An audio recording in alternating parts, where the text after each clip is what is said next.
Hey everybody, Brett from AstartesGaming here, back with another episode of our Expeditions Viking Let's Play.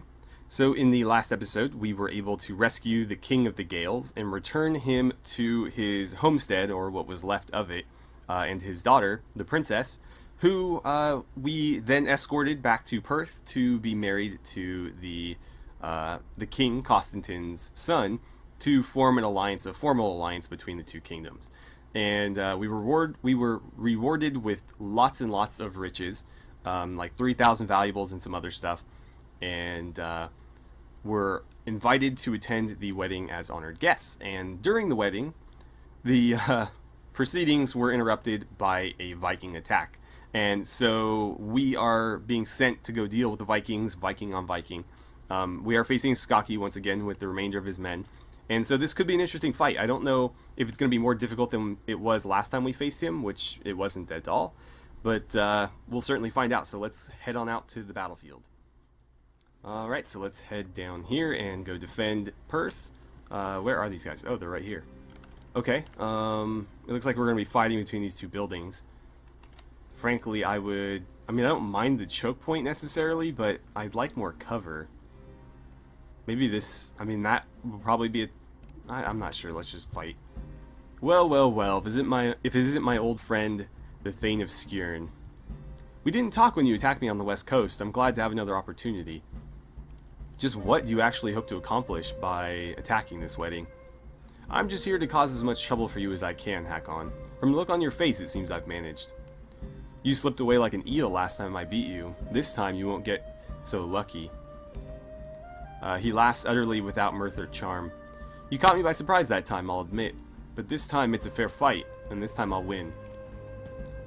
Alright, so... Oh, we don't get the first turn. Let's see. That's not cover. No, there's no cover there, so there's only cover on this side. And right there. Got it. How to handle this? Not sure, to be honest. We do need cover. So I'm going to move Hakon here.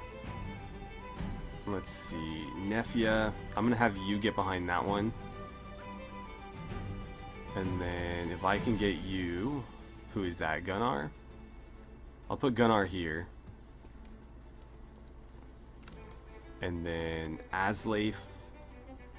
This is going to be problematic. Let's see, Aoife, get to there. Let's get you, nope. Let's get you up here. And I'll put you behind Asleif. And I don't know how well that's going to work, but we don't have a lot of options, so hopefully that works well. Critted on the shield, so that could have gone a lot worse. Demoralize is no big deal for us. Let's see. Gotta watch out for the stun and crit combo. Oh good, we blocked that. What are you gonna do? Oh, just run in? Okay. Quick shot. Of course it landed even at a pretty decent distance and behind cover there. But that one missed. They get so damn lucky with those. Let's see. Can I risk an attack of opportunity here? Let's see, I'm actually going to go for a stun on him. I don't know if we even have a chance to land it, but I'd like to get Hakon here so that I can move Asleif here. And I don't have the ability that lets me move through attack zones. At least I don't remember taking it. So try to stun him. Resisted, of course. Then I'm just going to have to risk it. Okay, good, you blocked it. He will take a hit next turn, though, obviously. Is she the only healer? I think she is. So, hit her with a rock. And she's obviously going to be our primary target for the archers. Let's have you charge in here. Yeah, go ahead and charge. It's not great damage, but it'll have to do. Wow, that is pathetic damage. I could kick him, but he's got nowhere to go, so I don't think it's going to let me, yeah. I wonder if using his buff would be better at this point. Let's have you slide over so that you can attack. Oh wait, I can't attack through people, that's right. This weapon is still bugged. Well then, do I want to risk it or not? I'm not sure. But let's have you kill that healer because that's important. Did you miss a 95%? Oh my god. I don't know how we're going to win this if this keeps up. Like 90, how do you miss a 95% chance to hit? That's, how do you have cover? He doesn't count, he doesn't have a shield, what? I don't know what's going on at this point. But yeah, the game mechanics are really going to make this difficult. If he gets cover, or if she gets cover from him, and I can't attack through my own guys because this spear is still bugged, then this is going to be really difficult. If I slide you over, does that still count as attacking through them? Watch, it'll probably count both. No? Okay, cool. If you go this way, though, it definitely still counts it. I still cannot believe that you missed that. And then, like, what option do I even have here? Let's do the damage reduction buff then, because we're gonna need it, especially if this fight draws out. Yeah, so he can attack through solid objects, but I can't shoot past a, wow. Yikes. I can't shoot past a shieldless warrior there. A lot of demoralizing happening, but honestly, to me, that's better than them doing damage. So 95. Can we hit this shot? I almost would rather that happen. In fact, yeah, do that. If you miss, God help you, or Odin help you, or whoever. Somebody's going to need to help you. Gunnar, finish him off. You should have just enough damage to do that. Good job. And then, Asleif, why don't you charge this guy? Good job. Hakon, I'm going to have you finish off the healer there. Well done. And then slide forward. Use your rock on him. Good job. And then you know what? Let's move forward. I don't care about the attack of opportunity. And then you can break out and go after that archer. Nefia, I can move you to there and have you attack here. Good job. And unfortunately, that seems to be about all you can do. You can still move though, so that'll block that path. Let's get you a little bit further forward. You've already attacked, so I'll probably just move you into cover. Let's see, if you're over here, can you hit anybody? Yes, only 60% though. You still have your ranging shot, so let's use that. May as well, it is a free action, so you can't take him with you. And then that will allow Aoife a slightly better shot. Apparently she can hit this archer. Do you still have a flaming shot? You do. Go ahead and shoot the archer with a flaming shot. Flaming arrow, I should say. And can you duck back into cover? It looks like you can. So let's get you behind that. And we'll get you behind that. And that's about as much as we can do. Actually, you have a rock to throw, so I can do a little bit more. You blocked it, but oh well. Do you have rock throw? I thought I gave... Yeah, I did give it to you. Sure. Why not? Harried him, at least, so he'll have a harder time hitting his targets, or she. He. I think, yes. He. Okay, so that's our turn. And unfortunately, Asleif was stunned, and then one-shotted, as is the AI's way. But that leaves them in sort of an awkward position there. I don't think we'll have too much trouble dealing with these guys at this point. So I think Hakon alone can handle this one, especially with no shield or anything. Not quite. Almost. Oh, with the crit, it was enough. Sweet. Alright, Nefia. If you get to here, you can't quite attack him, is what I mean. So go here, and let's see. No, that doesn't count. So just do a regular attack here. That's enough. You messed with the wrong woman. Good job. Hakon, I'm going to put you here just to keep this guy from moving anywhere without taking any sort of attack of opportunity. And then let's have you being Gunnar, charge the archer. Don't care about this. You got a shield and he's using his bare fist, so who the hell cares? Good job. And then if your rock is true, you can finish the archer off. No. Okay, but harried and stuck in melee combat, so pretty much dealt with at this point. Let's see. If I put you right there, hopefully you can kill this guy or at least hit him. 95. Finish the archer off. Although, actually, the fire would have done it for me. That was a waste. That was a waste. I could have ended the fight possibly this turn. Well, not this turn, because the fire would have taken a turn to come into effect. But I could have done both of my archers here and killed this guy, and then he would have burned to death on his next turn. But, oh well. It'll pretty much be the same going this route anyways. We'll have to follow it up with an attack, though, probably. Oh, wait. You still have your attack action? I thought you attacked already. Oh, she has that ability where you have a chance... Relentless, that's what it is. You have a chance to get a second attack action, so... It ended up ending this turn. And that was actually not that difficult of a fight, although wow Hakon's damage, or wow Hakon's armor took some damage there.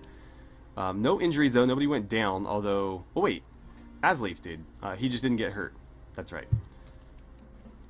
Skaki is still breathing, albeit with some difficulty. He looks to be in a great deal of pain, and though his eyes meet yours when you walk to him, he says nothing. Huh. I don't really see any reason to be nice to him at this point. He doesn't seem like the type that would change sides. He's pretty loyal to School Skullcleaver from what we've seen. But we'll talk to him. We're not just going to kill him outright, so... Not so smug anymore, are you? His voice is raw and strained from the pain. Get it over with, bastard. I'm not going to kill you, poor fool. My conceited followers lost morale. I don't know who is conceited, but apparently somebody is. His eyes leave you, and he stares at the sky, deflated yet still stubborn in defeat. Two of Constantine's warriors have cautiously emerged from the hall to see how the battle turned out. They now join you. What do you want us to do with him?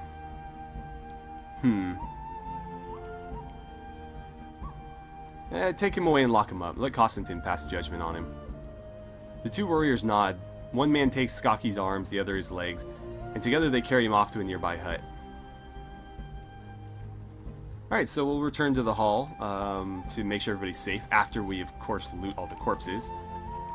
I'm going to be really disappointed if we don't get any loot out of this. Maybe we should have killed Skaki, because he might have dropped something of value. But, his companions, not so much. They were actually all pretty tough. I mean, they were all level 6, which is, I think, the same level as my guys. And he was level 8, so, yeah, I mean, that should have been very difficult. I'm surprised it went as well as it did. The mood in the hall is tense as you re-enter.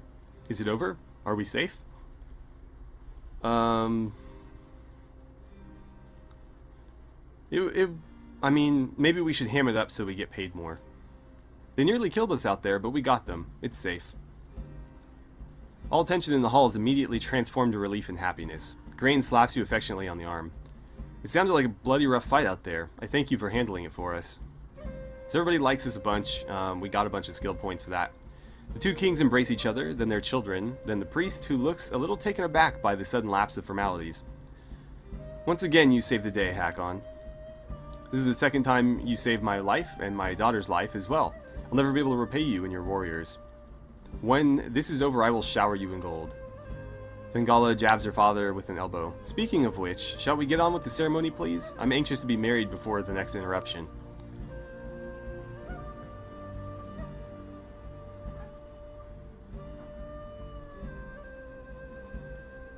The ceremony is completed, and the newlyweds leave for the feast and take most of the guests with them. Constantine pulls you aside before going out with the rest. It pains me greatly to say this, Hakon, but I must ask you not to attend the feast. I know you had nothing to do with that attack, but you have to understand. I don't know if I should take offense to this. I do understand, but I don't know if Hakon would. Yeah, whatever. We're trying to make this guy our ally. I'm not going to get all bent out of shape about something like this. I understand, no offense taken. Thank you. You're a kinder friend than I deserve. I'll make it up to you some other time, I swear it. I take it this means our alliance is secured? Absolutely. I consider you a close friend of Pictavia. Please take this, as I promised. The king waves his hand, and as usual, a servant materializes with a large pot of gold and silver. We gain 3,000 more valuables. Our reputation with both factions increases. The Gales and the Picts, not the Northumbrians, obviously. And something else happened there. Oh, we gain prosperity. You sense the retraction even before Constantine's smile turns to a guarded concern. Of course, we cannot send you any warriors. I'll just stare disapprovingly. I mean, I knew this was going to happen. I knew that we were going to have to fight the Northumbrians before he did this, so I'm not surprised. Because I don't know why the game wrote this thing in there, because he all but said, or actually he did say, that he would be able to contribute any troops to us until the Northumbrians were dealt with. He said that outright at the beginning, so I'm not surprised. I am going to stare disapprovingly, though, regardless. Forgive me. Sending our own warriors to aid a foreign ally is no small thing. We're in a strong position now. The Pictish clans are unified, and Dalradia is all but part of our kingdom thanks to you. But a greater threat looms to the south. Northumbria has just been through a war of succession. Surely they won't be keen to start another war so soon. On the contrary, both Aethelred and Osred mustered armies from people loyal to them, and now Aethelred commands both armies. It's now or never for him. If he doesn't strike soon, he'll be forced to dismiss his warriors for the harvest. Fine, and I will help you crush Northumbria, but you must swear to send me your warriors when the war is done. I swear on my mother's grave, if you fight for me against Northumbria, I will send my warriors with you to your lands when the war is won. Talk to Grain if that agreement suits you. She'll cast some light on the current situation with Northumbria. Okay, so we'll have a chat with her. Again, the game makes it out like it's this big surprise, but we did know this going into it, that we were going to have to fight one side or the other in order to secure the loyalties of the opposing faction. So I knew that this was going to happen. I think you guys all knew. So again, I'm not going to get all bent out of shape about it. I wish we could just move on, but of course, we can't. So let's just keep moving forward. She bows deeply before you with an exaggerated flourish bordering on self-ironic. I don't know what any of that means, but she calls me the wedding savior. Let's see. Tell me about the situation between Pictavia and Northumbria. Constantine asked you to get involved. I suppose it's about time we do something about that mess. There's this lovely little place called Dunfries, just north of the old wall. That they're referring to Hadrian's Wall. If you're not familiar with Hadrian's Wall, it was built by the Romans under the Emperor Hadrian during the Roman conquest of Britain to basically keep out the northern Celtic tribes, of which the Picts were one. I think my history on that part of the thing isn't great, so I think the Picts were one of the major tribes, but don't quote me on that. Anyways, the Celtic tribes out there were very fierce fighters. The Romans didn't really want to have to deal with them, and so they basically just built a wall all the way across the island to try to keep them out. And so obviously when the Romans abandoned Britain, the wall fell into disrepair, and now it's the old wall. Anyway, it's changed hands a lot through the years. A few years ago, they decided they'd had it being subservient to anyone, so they organized under a lass called Aebelin and declared independence. Now, I don't know about Osred or Aethelred or that lot, but we'd probably be perfectly fine to let them do their own thing. under normal circumstances. Yeah, right. But Dunfreeze sits within our borders, and Northumbria has sent a feared there, so we sent a bunch of our own warriors as well. In short, it's like this. Our lads are camped there, Northumbria's lads are camped there, and Aeblin insists her and her lads will kill anyone who tries to claim her town. Who controlled it when they declared independence? Does it matter? The people there, are they for the Picts or the Angles? If only it were so easy. They're a mixed lot, I'm afraid. Aeblin is a Pictish name, but she's as much Northumbrian blood in her as Pict. Some of her townsfolk are from generations of Picts. Some are from entirely Northumbrian families. Like I said, it's a mess. And I can guess, but what makes this town so important?